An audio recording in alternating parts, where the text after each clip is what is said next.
بسم اللہ الرحمن الرحیم۔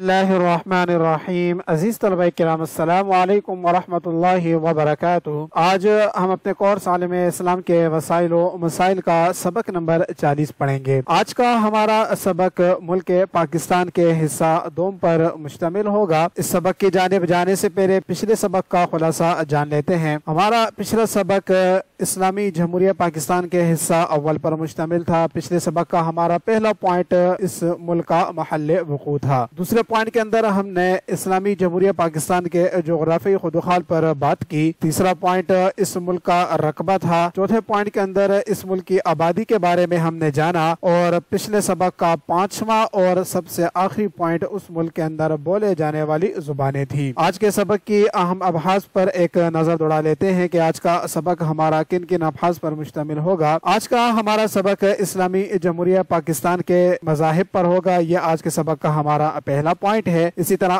آج کے سبق کے دوسرے پوائنٹ کے اندر ہم اس ملک کی تاریخ پر بات کریں گے۔ تو چلتے ہیں آج کے سبق کے پہلے پوائنٹ کی جانب، یعنی اسلامی جمہوریہ پاکستان کے مذاہب کی جانب، اور جانتے ہیں کہ اس ملک کے اندر کتنے مذاہب پائے جاتے ہیں۔ پاکستان ایک ایسا ملک ہے جو اپنے مذہبی تنوع کے لیے جانا جاتا ہے اور کئی بڑے مذاہب کا گھر ہے۔ پاکستان میں اسلام غالب مذہب ہے، جس کی تقریباً 95% آبادی مسلمان کے طور پر شناخت کرتی ہے۔ یہ پاکستان مسلمانوں کے لیے ایک وطن کے طور پر قائم کیا گیا تھا اور اسلام ملک کی شناخت میں مرکزی کردار ادا کرتا ہے۔ پاکستانی مسلمانوں کی اکثریت کا تعلق سنی فرقے سے ہے، جبکہ ایک نمایاں اقلیت شیعہ مسلک کی پیروی کرتی ہے۔ اسلام پاکستان میں زندگی کے مختلف پہلوؤں کو تشکیل دیتا ہے، جن میں عقائد، خاندانی طرز عمل، معاشرتی اقدار اور قانونی فریم ورک شامل ہیں۔ اسلام سے آگے بڑھتے ہوئے ہمیں دوسری مذہبی کمیونٹیز ملتی ہیں جو صدیوں سے مسلمانوں کے ساتھ موجود ہیں۔ ایسی ہی ایک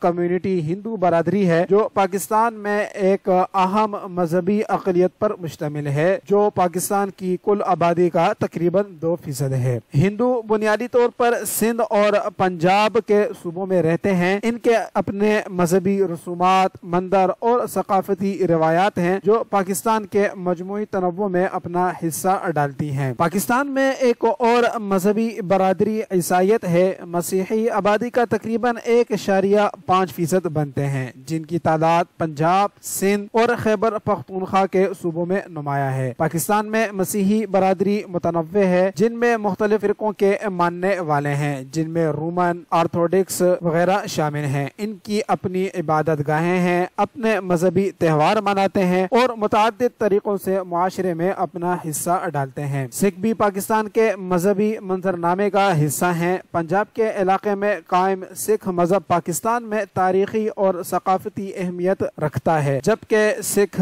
برادری نسبتاً چھوٹی ہے۔ آبادی کا 1% سے بھی کم کے ساتھ اس کے کئی نمایاں مقامات ہیں، جیسے ننکانہ صاحب میں گردوارہ جنم استھان اور حسن ابدال میں گردوارہ پنجا صاحب دنیا بھر سے پیروکاروں اور زائرین کو اپنی طرف متوجہ کرتے ہیں۔ پاکستان چھوٹی مذہبی برادریوں کا گھر بھی ہے، جیسے کہ احمدیہ کمیونٹی، بہائی، بدھسٹ اور یہودی اس کے اندر شامل ہیں۔ ان کمیونٹیز میں سے ہر ایک اپنے عقیدے پر عمل کرتے ہوئے اور اپنے منفرد ثقافتی ورثے کو محفوظ رکھنے کے لیے پاکستان کی بھرپور مذہبی ٹیپسٹری میں حصہ ڈالتی ہے۔ یہ نوٹ کرنا ضروری ہے کہ پاکستان کے اصول اس کے تمام شہریوں کے لیے مذہبی آزادی اور رواداری کے تصور میں جڑے ہوئے تھے۔ ملک کا آئین اپنی مذہبی اقلیتوں کو بنیادی حقوق اور تحفظ کی ضمانت دیتا ہے، تاہم یہ بھی سچ ہے کہ کچھ مذہبی برادریوں کو چیلنجز اور امتیازی سلوک کا سامنا ہے، جو شمولیت اور ہم آہنگی کو فروغ دینے کے لیے مسلسل کوششوں کی ضرورت کو اجاگر کرتے ہیں۔ عزیز طلبہ کرام، اس طرح آج کے سبق کا ہمارا یہ پہلا پوائنٹ مکمل ہوا، جس کے اندر ہم نے اس ملک کے مذاہب پر گفتگو کی۔ اب چلتے ہیں آج کے سبق کے اگلے پوائنٹ کی جانب۔ آج کے سبق کا ہمارا اگلا پوائنٹ ہے ملک پاکستان کی مختصر تاریخ۔ اس تاریخ کو ہم نے 2 حصوں میں تقسیم کیا ہے۔ ایک کا تعلق تاریخ قبل از اسلام سے ہے اور ایک کا تعلق تاریخ بعد از اسلام سے ہے۔ سب سے پہلے جانتے ہیں کہ ملک پاکستان کی تاریخ قبل از اسلام کیا رہی ہے۔ پاکستان کے خطہ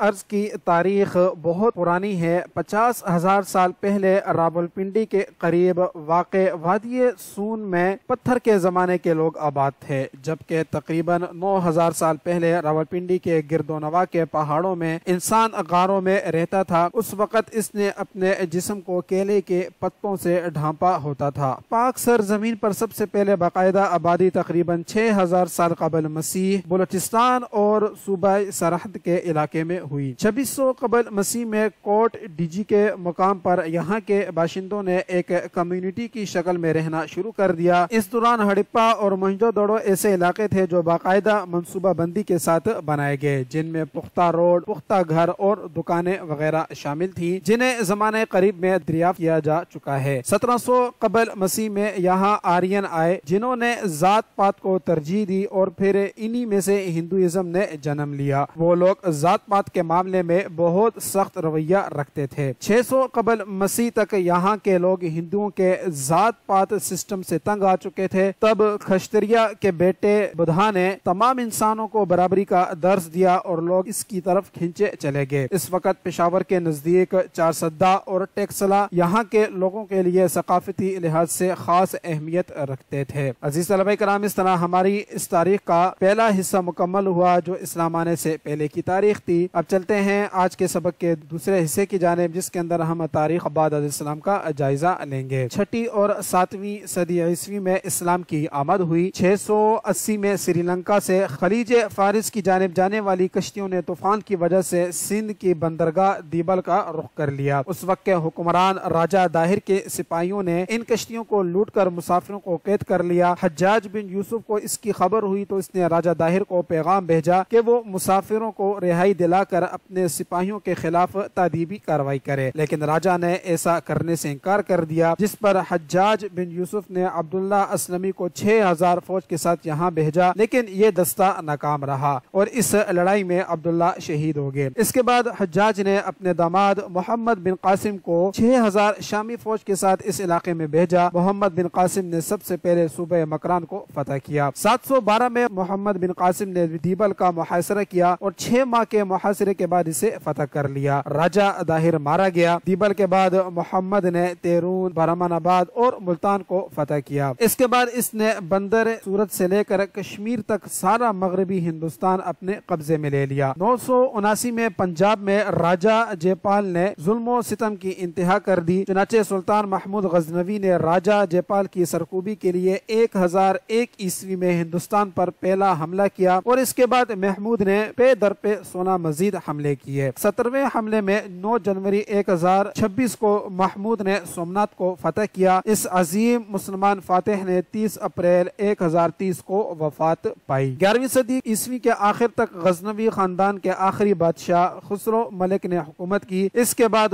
غوری خاندان کے سلطان شہاب الدین غوری کی حکومت قائم ہوئی۔ غوری کے بعد خاندان غلامہ برسر اقتدار آیا۔ 6 میں خاندان غلامہ کے سلطان قطب الدین ایبک نے حکومت کی اور لاہور فتح کیا۔ 1210 میں ایبک کی وفات کے بعد ان کے بیٹے آرام شاہ نے حکومت کی۔ 1211 میں ایبک کے داماد شمس الدین التمش نے تخت دہلی پر قبضہ کیا۔ سلطان التمش نے پورے ہندوستان پر حکومت کرنے کی سند عباسی خلیفہ سے حاصل کی۔ 1236 میں رضیہ سلطانہ تاریخ کی پہلی مسلمان خاتون حکمران بنی۔ 1246 میں ناصر الدین حکمران ہوا۔ 1290 میں جلال الدین خلجی نے دہلی کا تخت سنبھالا۔ 1296 میں سلطان جلال الدین خلجی کو اس کے بھتیجے علاء الدین خلجی نے قتل کر دیا اور خود تخت پر جا بیٹھا۔ سلطان علاء الدین کو سکندر اعظم ثانی بھی کہا جاتا ہے۔ 1320 میں خاندان تغلق کی حکومت قائم ہوئی اور غیاث الدین تغلق نے تخت سنبھالا۔ تغلق کے بعد سادات خاندان نے 36 سال تک یہاں حکومت کی۔ 1414 میں سادات خاندان کے پہلے بادشاہ سید خضر خان نے دہلی پر قبضہ کیا۔ 1451 میں خاندان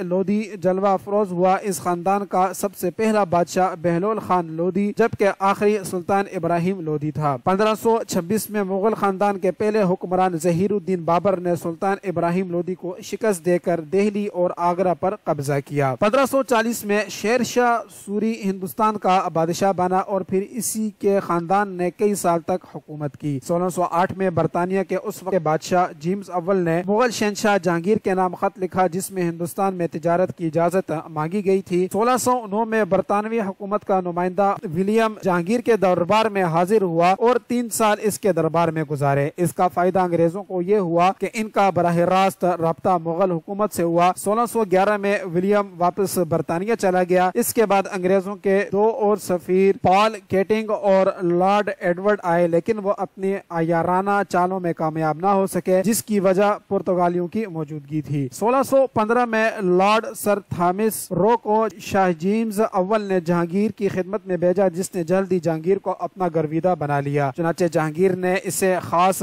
درباری کا درجہ دیا۔ اس طرح تھامس اپنے مقاصد حاصل کرنے میں کامیاب ہو گیا اور اسی کی بدولت انگریزوں کو اس خطے میں آنے کا موقع ملا اور انہوں نے یہاں اپنی تجارت کا آغاز کیا۔ 17 فروری 1619 کو سر تھامس واپس انگلینڈ چلا گیا۔ 1620 کے بعد انگریزوں نے سندھ کے قریب بندرگاہ صورت میں پہلی تجارتی بندرگاہ بنائی۔ اس کے بعد انہوں نے اپنا تجارتی مرکز پسولی مٹم میں بنا لیا۔ 1739 میں نادر شاہ درانی نے افغانستان سے آ کر یہاں قبضہ کیا۔ 18ویں صدی کے وسط میں نواب سراج الدولہ، جو بنگال کے صوبیدار علی وردی خان کا بیٹا تھا، انگریزوں کی چالوں کو سمجھ چکا تھا۔ اس بہادر نوجوان حکمران نے انگریزوں کے خلاف لڑنے کا فیصلہ کیا، لیکن اس کو کیا پتا تھا کہ اس کی فوج کے کئی سپہ سالار انگریزوں کے ہاتھوں بک چکے تھے۔ 1757 میں انگریزوں کے ساتھ پلاسی کے میدان میں جنگ ہوئی، جسے جنگ پلاسی کہتے ہیں۔ اس جنگ میں مسلمانوں کو شکست ہوئی اور بر صغیر 200 سال کے لیے انگریزوں کے قبضے میں چلا گیا۔ 1772 میں ٹیپو سلطان نے مرہٹوں کو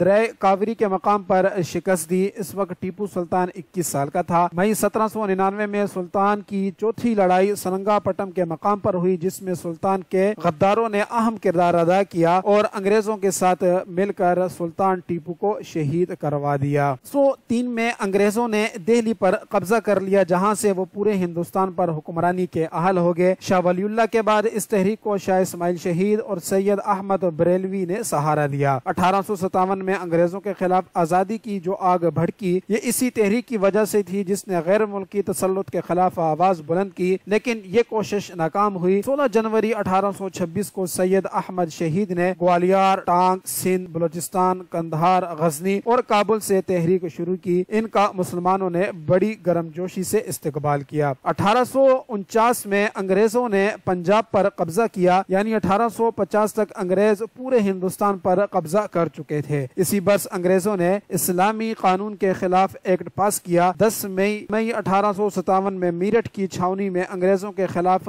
جنگ آزادی کا آغاز ہوا۔ انگریز مسلمانوں کو اپنا دشمن سمجھتے تھے کیونکہ انہوں نے حکومت مسلمانوں سے ہی چھینی تھی، چنانچہ انہوں نے مسلمانوں کو پوری طرح سے مفلوج کر دینے کا پروگرام بنایا۔ ان پر تعلیمی اداروں کو بند کر دیا، ملازمتیں، عہدے اور مناصب مسلمانوں سے چھین کر ہندوؤں کو دے دیے۔ اس کا نتیجہ یہ ہوا کہ مسلمان معاشی طور پر بالکل دیوالیہ ہو گئے اور معاشرے میں ان کا کوئی مقام نہ رہا۔ یہ حالت 19ویں صدی کے دوران پیدا ہوئی تھی۔ ان حالات میں ایک بزرگ سر سید احمد خان نے مسلمانوں کے حالات سدھارنے کی کوشش کی اور ایک تحریک چلائی۔ 1870 میں سر سید انگلینڈ سے واپس آئے اور انجمن تحریک ترقی مسلمانانہ ہند کے نام سے ایک تحریک قائم کی۔ 24 دسمبر 1870 کو سر سید نے بنارس سے تہذیب الاخلاق نامی رسالہ نکالا۔ ان کا خیال تھا کہ مسلمان ابھی اس حالت میں نہیں ہیں کہ انگریزوں سے چھٹکارا حاصل کر سکیں، لہٰذا انہیں پہلے جدید علوم سے آراستہ کیا جائے۔ 1875 میں سر سید نے علی گڑھ اسکول قائم کیا اور اگلے سال انہوں نے سیاست میں حصہ لینے کا اعلان کیا۔ 1877 میں سید امیر علی نے محمدن ایسوسی ایشن کی بنیاد رکھی۔ 8 جنوری 1877 کو علی گڑھ اسکول کو ایم او کالج کا درجہ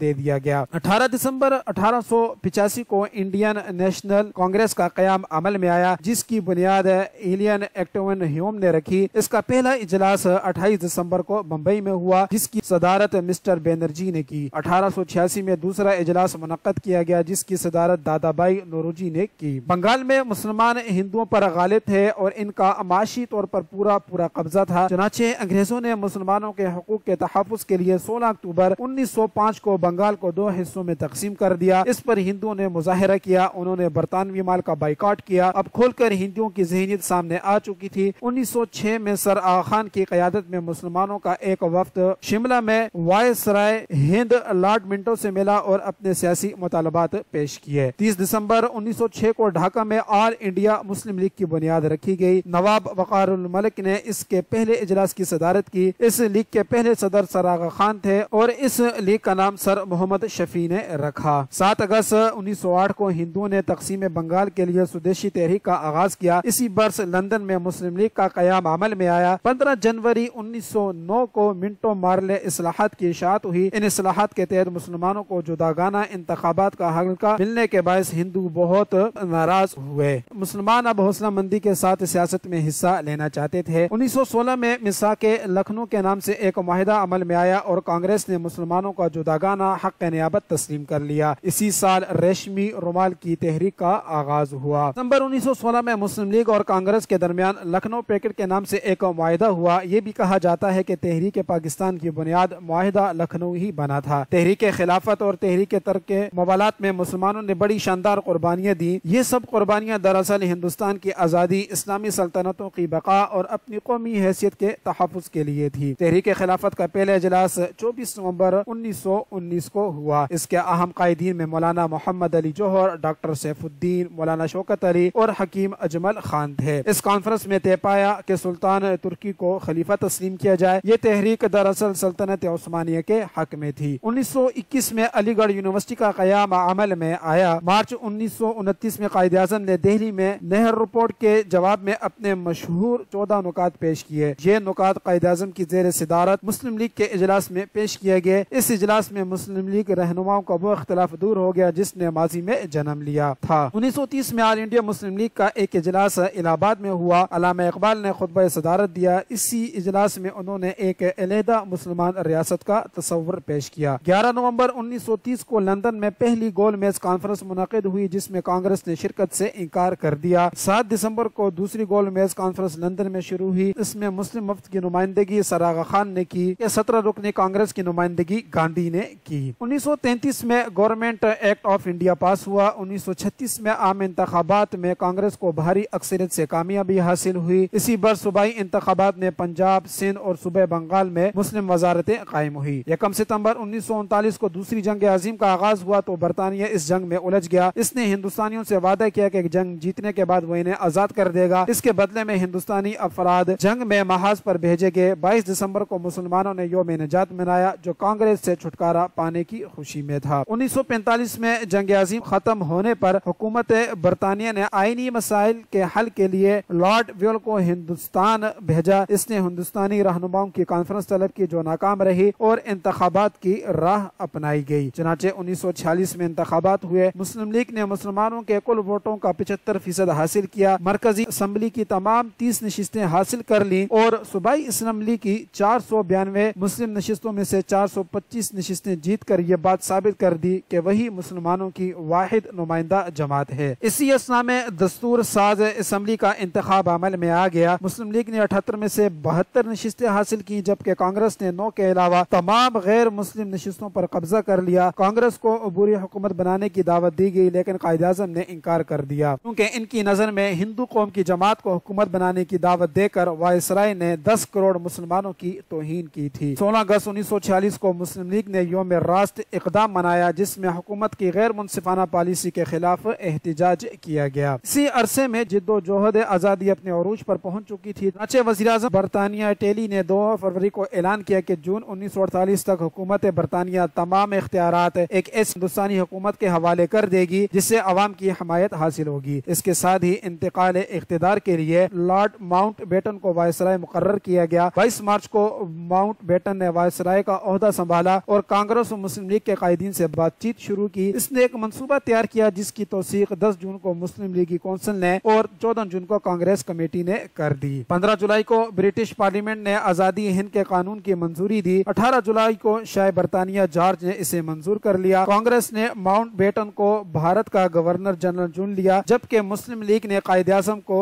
گورنر جنرل منتخب کیا۔ 7 اگست کو قائد اعظم بمبئی سے کراچی پہنچے اور 11 اگست کو پاکستان کی پہلی دستور ساز اسمبلی کا اجلاس کراچی میں ہوا۔ 13 اگست کو لارڈ ماؤنٹ بیٹن نے ہندوستان کے وائسرائے کی حیثیت سے کراچی آ کر حکومت کے تمام اختیارات گورنر جنرل پاکستان قائد اعظم محمد علی جناح کے حوالے کر دیے۔ اس طرح ایک طویل آگ اور خون کی ہولی سے گزر کر 14 اگست 1947 کو پاکستان ایک سب سے بڑی اسلامی مملکت کی حیثیت سے دنیا کے نقشے پر ابھرا۔ عزیز طلبہ کرام، اس طرح آج کا سبق ہمارا مکمل ہوتا ہے۔ آج کے سبق کے اختتام کی جانب جانے سے پہلے سبق کا خلاصہ جان لیتے ہیں۔ آج کا سبق ہمارا ملک پاکستان کے حصہ دوم پر مشتمل تھا۔ پہلا پوائنٹ اس ملک کے اندر پائے جانے والے مذاہب تھے اور دوسرے پوائنٹ کے اندر ہم نے اس ملک کی تاریخ کا مختصراً جائزہ لیا۔ اس خلاصے کے ساتھ ہی آج کا سبق مکمل ہوتا ہے۔ السلام علیکم ورحمۃ اللہ وبرکاتہ۔